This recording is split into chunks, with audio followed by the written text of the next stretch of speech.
ക്ലിനിക്കിൽ ഒരുപാട് പേഷ്യൻസ് വന്ന് പറയുന്ന കംപ്ലൈൻ്റ് ആണ് കഫക്കെട്ട്. നെഞ്ചിലും തലയിലും ഒക്കെ ഭയങ്കരമായിട്ട് കഫം കെട്ടിക്കിടക്കുന്ന അവസ്ഥ, അത് ബുദ്ധിമുട്ടുകൾ ഉണ്ടാക്കുന്നു. ഇത് അടിക്കടി വന്നുകൊണ്ടിരിക്കുന്നതിൻ്റെ കാരണം എന്താണ്? ഇത്രയധികം കഫം എവിടെ നിന്നാണ് പ്രൊഡ്യൂസ് ചെയ്യുന്നത്? അപ്പോൾ ഇങ്ങനെ വന്നു കഴിഞ്ഞാൽ ഇത് ശ്വാസകോശം മാത്ര സംബന്ധമായിട്ടുള്ള പ്രശ്നങ്ങൾ കാരണം വരുന്നതാണോ? ഇത് നമുക്കിനി എങ്ങനെ വീട്ടിൽ നിന്ന് തന്നെ മാറ്റിയെടുക്കാം എന്നുള്ള കാര്യങ്ങളാണ് നമ്മുടെ ഇന്നത്തെ വീഡിയോ.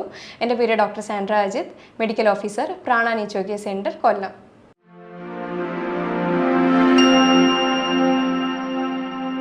ശരിക്കും ഈ കഫക്കെട്ട് എന്ന് പറയുന്നത് കുഞ്ഞുങ്ങളെ മുതൽ മുതിർന്നവരെ വരെ ബാധിക്കുന്ന ഒരു രോഗാവസ്ഥയാണ്. ഇത് ശരിക്കും ഒരു മോശകാര്യമൊന്നും അല്ല. ഇത് നമ്മുടെ ശരീരത്തിലെ ടോക്സിൻസ് പുറന്തള്ളുന്ന ഒരു പ്രക്രിയയാണ്. അതായത് നമ്മുടെ ഉള്ളിൽ എന്തെങ്കിലും ബുദ്ധിമുട്ടുകൾ ഉണ്ടെങ്കിൽ അത് കഫം വഴി പുറത്തു പോകുന്നതാണ്. ഇതിപ്പോൾ കണ്ടിന്യൂസ് ആയിട്ട് റിക്കറൻ്റ് ആയിട്ട് ഇങ്ങനെ പുറത്തു പോകുന്നതും അതിന് എന്തെങ്കിലും നിറവ്യത്യാസം വരുമ്പോഴുമാണ് നമ്മളത് കാര്യമാക്കി എടുക്കാറ്. അത് എന്ത് ബാക്ടീരിയ ആണോ എന്ത് പ്രശ്നമാണോ അവിടെ ബാധിച്ചിരിക്കുന്നത് അതിനനുസരിച്ചിരിക്കും അവിടുത്തെ നിറവ്യത്യാസം. അത് ചിലപ്പോൾ പച്ച കളറിൽ അല്ലെങ്കിൽ മഞ്ഞ കളറിൽ അല്ലെങ്കിൽ പത പോലെയൊക്കെ വരാറുണ്ട്. അപ്പോൾ അങ്ങനെ വരുമ്പോഴായിരിക്കും ആളുകൾ ഇതിനെ വലിയ കാര്യമാക്കി എടുക്കാറ്. ഇനി ഇതിൻ്റെ കാരണങ്ങൾ എന്തൊക്കെയാണെന്ന് വെച്ച് കഴിഞ്ഞാൽ, ആദ്യത്തേത് തന്നെ മൂക്കടപ്പ്, പനിയൊക്കെ ഇങ്ങനെ കണ്ടിന്യൂസ് ആയിട്ട് വന്നുകൊണ്ടിരുന്നിട്ട് അതിനെ ട്രീറ്റ് ചെയ്യാണ്ട് വിട്ട് കഴിഞ്ഞാലാണ് അത് കഫക്കെട്ടിലേക്ക് മാറുന്നത്. അതെന്താണെന്ന് വെച്ച് കഴിഞ്ഞാൽ, തൊണ്ടയിൽ ബാധിക്കുന്ന എന്തെങ്കിലും ടോൺസിൽസോ അല്ലെങ്കിൽ ഫാരിഞ്ചൈറ്റിസോ ഇൻഫ്ലമേഷൻസ് ആവുന്നത്. ഫാരിഞ്ചൈറ്റിസ്, ലാരിഞ്ചൈറ്റിസ്, അതേപോലെ തൈറോയിഡിൻ്റെ ഇഷ്യൂ ഉള്ളവർക്കാണെങ്കിൽ, തൊണ്ടയിൽ വേറെ എന്തെങ്കിലും ബുദ്ധിമുട്ടൊക്കെ ഉള്ളവരാണെങ്കിൽ, അതേപോലെ പനി വന്നിട്ട് അങ്ങനെ വിട്ട് ട്രീറ്റ് ചെയ്യാണ്ടൊക്കെ ഇരിക്കുമ്പോഴാണ് ഈ കഫക്കെട്ടിൻ്റെ ആദ്യത്തെ ഒരു ഇഷ്യൂ കാണുന്നത്. രണ്ടാമത്തേതെന്ന് പറയുമ്പം സൈനസിനകത്ത് വരുന്ന ബുദ്ധിമുട്ടാണ്. സൈനസ് എന്ന് പറയുമ്പോൾ നമ്മുടെ മുഖത്ത് 4 വായു അറകളുണ്ട്, അതായത് സൈനസ് ക്യാവിറ്റി എന്ന് പറയും. അപ്പോൾ ഇവിടെ എന്തെങ്കിലും ഇൻഫെക്ഷൻസോ അല്ലെങ്കിൽ വേറെ എന്തെങ്കിലും രീതിയിലുള്ള നീർക്കെട്ടോ കാര്യങ്ങളോ വരുമ്പോൾ അവിടെ കഫം നിറയുകയും അവിടുന്ന് ഉള്ളിലേക്ക് കഫക്കെട്ടായിട്ട് മാറുകയും ചെയ്യുന്നുണ്ട്. മൂന്നാമത്തെ റീസൺ എന്ന് പറയുന്നത് പോസ്റ്റ് നേസൽ ഡ്രിപ്പിംഗ് ആണ്. അതായത് നമ്മുടെ നേസൽ ട്രാക്റ്റിന് എന്തെങ്കിലും ബുദ്ധിമുട്ടുകളോ അല്ലെങ്കിൽ വളർച്ചക്കുറവോ ഉണ്ടെങ്കിൽ അവിടെ കഫം കെട്ടിയിട്ട് അത് മുഖം ഇങ്ങനെ തല ഇങ്ങനെ ചരിക്കുമ്പോഴത്തേക്കും അത് കഫമായിട്ട് വായിലേക്ക് ഇറ്റിട്ട് വീഴുന്ന ഒരു ബുദ്ധിമുട്ടുകളിലും നമ്മൾ ഈ പറയുന്ന കഫക്കെട്ട് കണ്ടുവരുന്നുണ്ട്.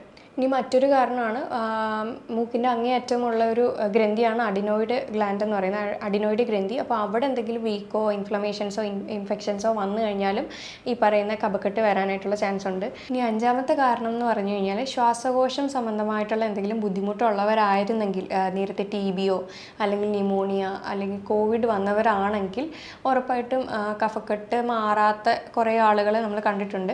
അപ്പോൾ എങ്ങനെയാണെന്ന് വെച്ച് കഴിഞ്ഞാൽ, അതെന്തെങ്കിലും ഒരു ട്രിഗറിങ് ഫാക്ടർ അവർക്ക് വന്നു കഴിഞ്ഞാൽ എന്തെങ്കിലും ഒരു ഉള്ളിൽ അതുണ്ടാവും. അപ്പോൾ അതെന്തെങ്കിലും ഒരു കാരണം കൊണ്ട് പുറത്ത് വരുന്ന ഒരു ട്രിഗറിങ് ഫാക്ടർ ചെന്ന് കഴിഞ്ഞാൽ അത് പുറത്ത് വരുന്ന ഒരവസ്ഥയിലേക്ക് മാറുന്നുണ്ട്. അതായത് പ്രത്യേകിച്ചും ഒരു എക്സാമ്പിൾ പറയുകയാണെങ്കിൽ, റൂമിൽ ഇങ്ങനെ അടിക്കടി നനഞ്ഞ തോർത്തും തുണികളും ഇടുന്ന സമയത്തും, അതേപോലെ അറ്റാച്ച്ഡ് ബാത്റൂം ആണെങ്കിൽ അല്ലെങ്കിൽ ആ ഒരു ഈർപ്പം നിൽക്കുന്ന ഒരു ഏരിയ ആണെങ്കിൽ കഫക്കെട്ട് മാറാതെ വരുന്നവർക്ക് കാണുന്നുണ്ട് നമ്മൾ. അതേപോലെ ചിലർക്ക് ചൂട് കാലങ്ങളിലാണ് ഈ പറയുന്ന ബുദ്ധിമുട്ടുകൾ വരുന്നത്. അതേപോലെ വൈറസിൻ്റെയും ഫംഗസിൻ്റെയൊക്കെ ഗ്രോത്ത് കൂടുതലും ഈർപ്പമുള്ള ഏരിയയിലാണ്.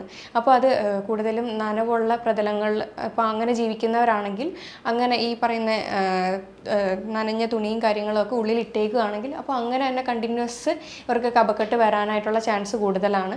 അപ്പോൾ ഇങ്ങനെയുള്ള ടൈമിൽ ഈ പറയുന്ന ബാക്ടീരിയ ആയാലും ഫംഗസ് ആയാലും ഇതൊക്കെ മൾട്ടിപ്ലൈ ചെയ്യാൻ, അവർക്ക് അത് ഇരട്ടിക്കാനുള്ള ഒരു അറ്റ്മോസ്ഫിയർ ആയിരിക്കും ഈ നനഞ്ഞ അല്ലെങ്കിൽ ആ ഒരു ഈർപ്പമുള്ള പ്രദേശം. പ്രത്യേകിച്ചും ചിലർക്ക് ചില ഭക്ഷണങ്ങൾ കഴിക്കുമ്പോഴായിരിക്കും, തണുത്ത ഐസ്ക്രീമോ അങ്ങനെയുള്ള വേറെ എന്തെങ്കിലുമൊക്കെ കഴിക്കുമ്പോഴായിരിക്കും.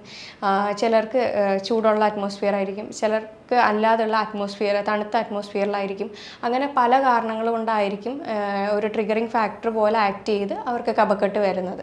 പിന്നെ ചില ആളുകൾക്ക് പാലുൽപ്പന്നങ്ങളും കഴിക്കുമ്പോൾ മാത്രമായിരിക്കും കഫക്കെട്ടിൻ്റെ ശല്യം കാണുന്നത്. പിന്നെ ചിലവർക്ക് ഈ രാത്രിയിൽ തല നനച്ച് കഴിഞ്ഞാൽ അല്ലെങ്കിൽ വേർത്തിട്ട് തലനീരിറങ്ങിയിട്ടും കഫക്കെട്ട് കണ്ടുവരുന്നുണ്ട്. ഇനി ആറാമത്തെ ഒരു കാര്യമാണ് ദഹന സംബന്ധമായിട്ടുള്ള പ്രശ്നം. അപ്പോൾ ഇത്രയും നാൾ കരുതിയിരുന്നത് ഒന്നുകിൽ ശ്വാസകോശ സംബന്ധപരമായിട്ടുള്ള പ്രശ്നമോ അല്ലെങ്കിൽ മൂക്കിനകത്തുള്ള എന്തെങ്കിലും അണുബാധയോ കാര്യങ്ങളോ ആയിരിക്കാം, അല്ലെങ്കിൽ സൈനസ് ക്യാവിറ്റിയിലുള്ള എന്തെങ്കിലും പ്രശ്നം, എപ്പോഴും ഇങ്ങനെ പനി മാറാതെ നിൽക്കുന്നതുകൊണ്ടാണ് ഈ കഫക്കെട്ട് വരുന്നത് എന്നുള്ളതാണ്. ശരിക്കും ഒരു കാരണവും കൂടി ഉണ്ട്. അതായത് ദഹന സംബന്ധമായിട്ടുള്ള പ്രശ്നങ്ങൾ വന്നിട്ടുണ്ടെങ്കിലും കഫക്കെട്ട് മാറാതെ നിൽക്കും.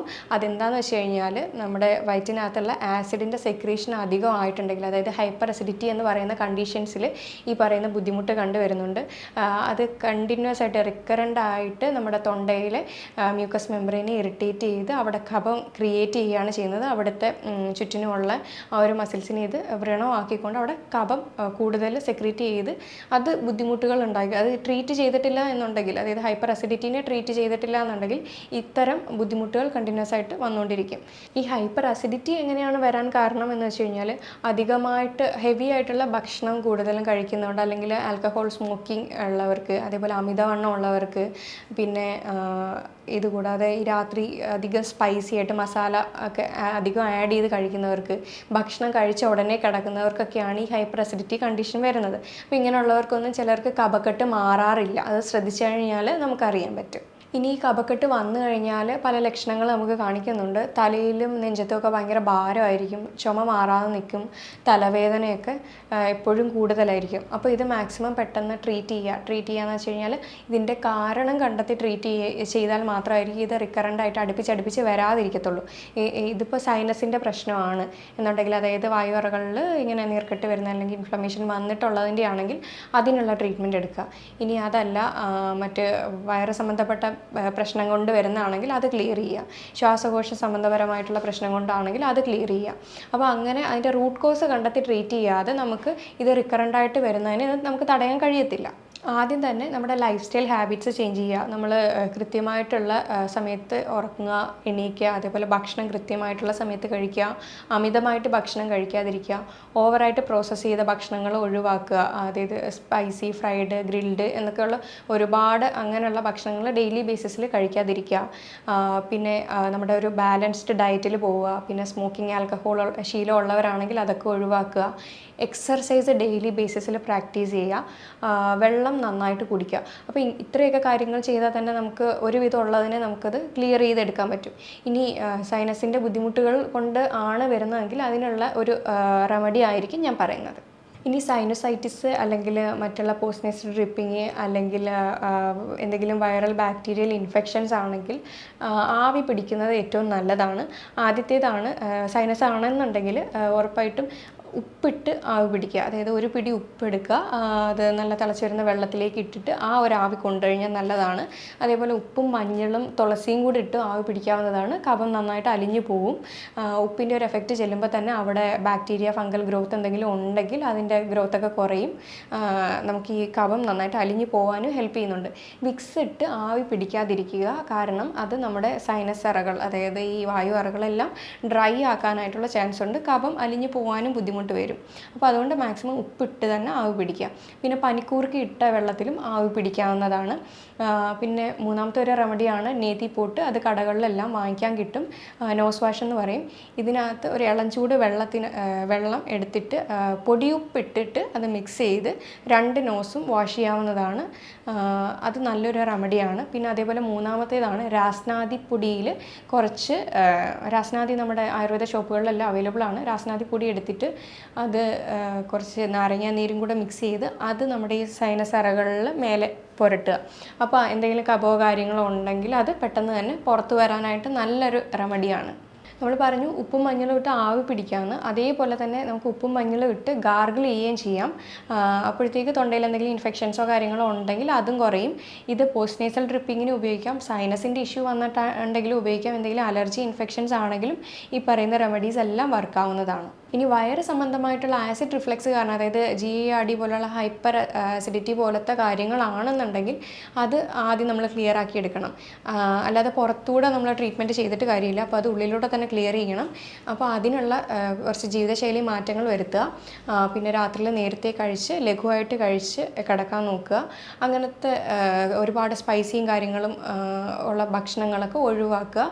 നന്നായിട്ട് ഉറങ്ങുക, നന്നായിട്ട് വെള്ളം കുടിക്കുക.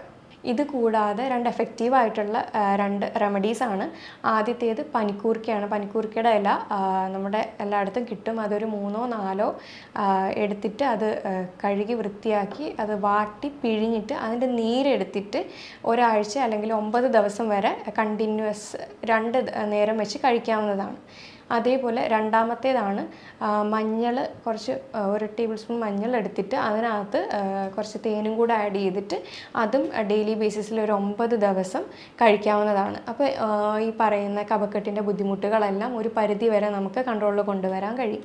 അല്ലാതെയുള്ള ജീവിതശൈലി മാറ്റങ്ങളിലൂടെ ഇത് വരാതിരിക്കാനുള്ള കാര്യങ്ങൾ നമുക്ക് ചെയ്യാൻ പറ്റും. അപ്പോൾ ഞാൻ ഈ പറഞ്ഞ കാര്യങ്ങളിൽ എന്തെങ്കിലും ഡൗട്ട് ഉണ്ടെങ്കിൽ താഴെ തന്നിരിക്കുന്ന നമ്പറിൽ കോൺടാക്റ്റ് ചെയ്യാവുന്നതാണ്. ഇനി മറ്റൊരു ഹെൽത്ത് ടോപ്പിക്കുമായിട്ട് വീണ്ടും കാണാം. Thank you.